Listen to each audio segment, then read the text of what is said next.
एक कदम ईश्वर की ओर। निर्वाण प्रकरण पूर्वार्ध 82वां सर्ग। अणुता और स्थूलता, सिद्धि के उपाय, ज्ञान साध्य वस्तु, योगियों के परकाय में प्रवेश तथा भोग आदि का युक्तिपूर्वक वर्णन। इस तरह देह आदि अग्नि और चंद्र स्वरूप है, इसका परिज्ञान कर तीनों धारणाओं के अभ्यास से परिष्कृत हुए प्राण, मन और शरीर से युक्त चंद्र, सूर्य और अग्नि के संक्रमण आदि का अवलोकन करने वाले योगी को देह में अणिमादि सिद्धियों की प्राप्ति कैसे होती है, यह कहने के लिए महाराज वशिष्ठ जी प्रतिज्ञा करते हैं। महाराज वशिष्ठ जी ने कहा, हे श्री रामचंद्र जी, योगियों के देह जिस तरह अणुता या स्थूलता को प्राप्त होती है,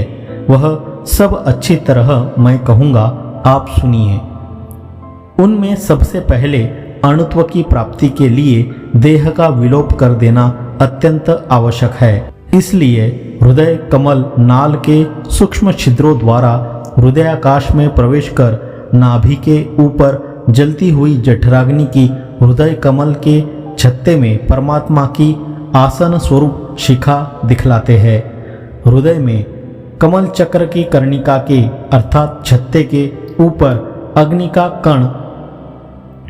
उस तरह चमकता है जिस तरह सुवर्ण का भ्रमर या सायंकाल को बादल में बिजली की लेखा। जैसे लौकिक अग्निकण झंझावात से शीघ्र वृत्ति प्राप्त करता है और सारे शरीर में व्याप्त होकर उसे जला देता है, वैसे ही झंझावात के सदृश प्रवर्धन के उपायभूत ज्ञान से वह संविद रूप अग्निकण शीघ्र बढ़ता है और वह बढ़कर लौकिक अग्निकण की तरह देह को जलाता नहीं, किंतु संविद रूप होने से सूर्य के समान देह को अतिशय प्रकाश से युक्त बना देता है। प्रातः काल में आकाश में सबसे पहले उदित सूर्य की कांति के समान क्षण भर में ही वृद्धि को प्राप्त होकर वह अग्निकण हाथ, पैर आदि अंगों के साथ संपूर्ण शरीर को इस तरह गला देता है जिस तरह सुवर्ण को अग्नि अर्थात वह पार्थिव गंध और कठिनता का जल में उपसंहार कर देता है। इस तरह पैर के अग्रभाग तक को भी वह युक्ति से गला देता है। उसके बाद शोषण युक्ति से अपने अग्नि स्वभाव के कारण जल स्पर्श को न सह सकने वाला वह अग्नि अपनी उष्णता के बल से द्रवत्पोसंहार रूप युक्ति से जल को भी सुखा देता है। इस रीति से देह से बाहर हुआ वह मनोरूप आतिवाहिक देह मात्र में अवस्थित रहता है।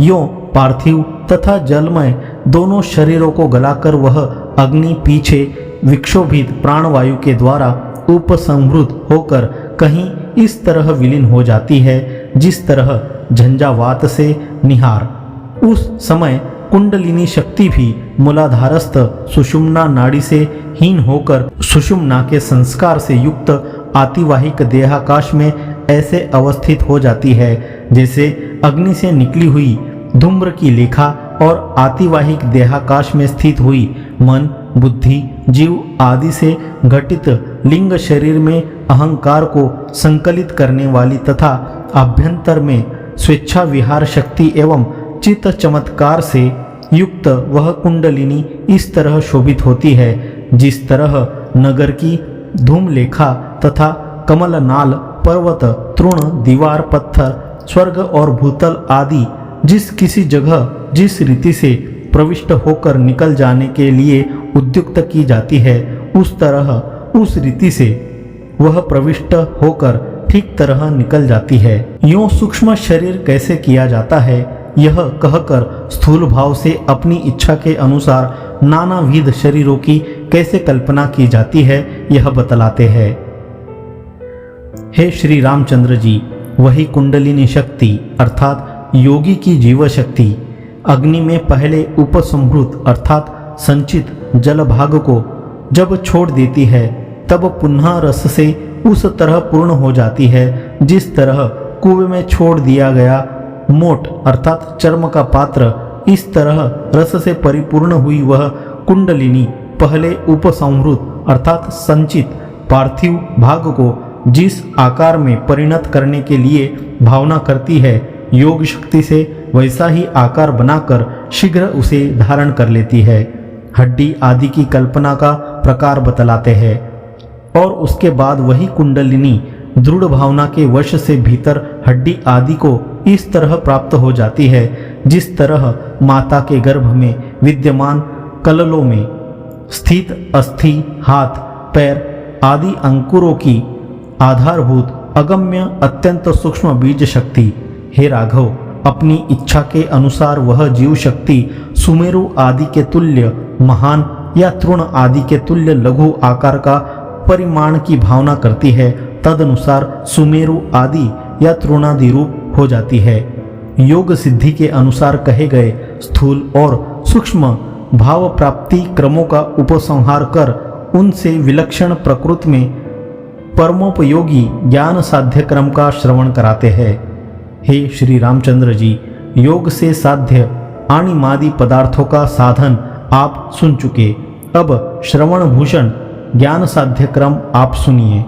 एक शुद्ध, सौम्य, अलक्षित, सूक्ष्म से सूक्ष्मतर और शांत चिन्मात्र वस्तु इस संसार में है और न यह जगत है न इसकी कोई क्रिया है। वह चिन्मात्र जब अध्यास से अपने को स्वयं संकल्प की ओर उन्मुख करता है, उस समय कलुषता को प्राप्त हुआ जीव कहा जाता है और वही जीव असत्य ही इस शरीर को संकल्प भ्रम से उस तरह देखता है जिस तरह मूढ़ात्मा बालक उद्धत यक्ष को जब ज्ञान दीप से उत्तम प्रकाश हो जाता है तब इस जीव का संकल्प मोह इस तरह क्षीण हो जाता है जिस तरह शरत काल में मेघ। हे राघव, तब संकल्प के यक्ष से यह स्थूल शरीर सर्वथा उस तरह शांति को प्राप्त हो जाता है जिस तरह तैल का क्षय होने पर दीपक, निद्रा का नाश होने पर जैसे प्राणी स्वप्न नहीं देखता, वैसे ही सत्य का साक्षात्कार होने पर जीव देह को नहीं देखता।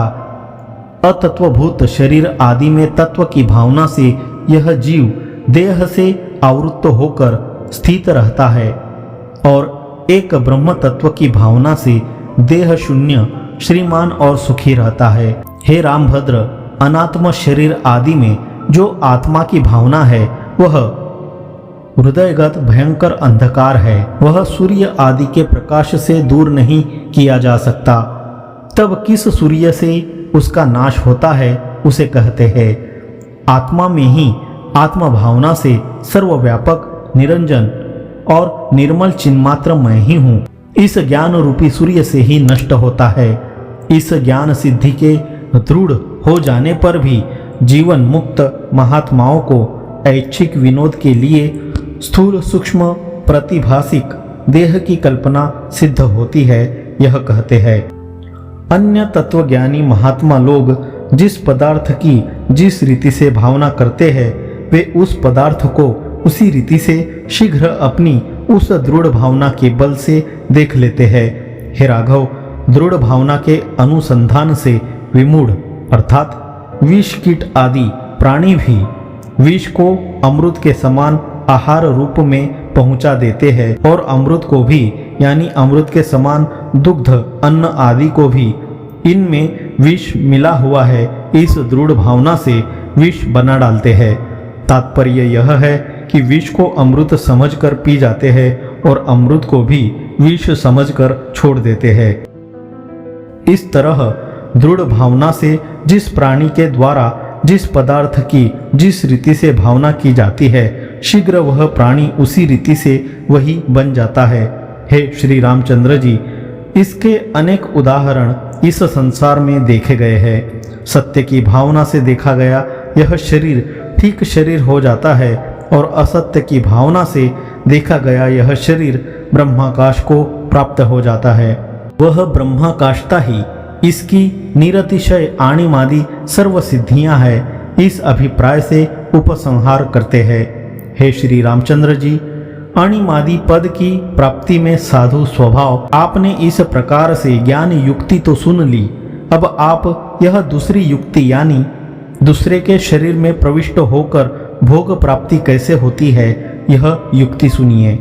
सर्वप्रथम पूर्व देह के परित्याग में उपाय बतलाते हैं। जिस तरह पवन से पुष्प में से मोद अर्थात सुगंध खींचकर घ्राणेन्द्रिय में संबंध किया जाता है, उस तरह रेचक के अभ्यास रूप योग से कुंडलिनी रूप घर से बाहर निकालकर जो ही दूसरे शरीर में जीव संबंध किया जाता है, त्यों ही यह शरीर परित्यक्त हो जाता है। जीव रहित यह देह अनेक विध चेष्टाओं से निवृत्त होकर काठ और मिट्टी के ढेले के सदृश जड़ हो जाती है। जैसे सिंचन करने वाला पुरुष अपने हाथ में लिए हुए जलपूर्ण कुंभ से जिस वृक्ष और लता को सींचने की इच्छा करता है, उसे ही सींचता है, वैसे ही अपनी रुचि के अनुसार देह, जीव, बुद्धि, स्थावर और जंगम सब में भी उनकी संपत्ति का भोग करने के लिए अपना जीव प्रवेशित किया जाता है और उनमें आदर करता है।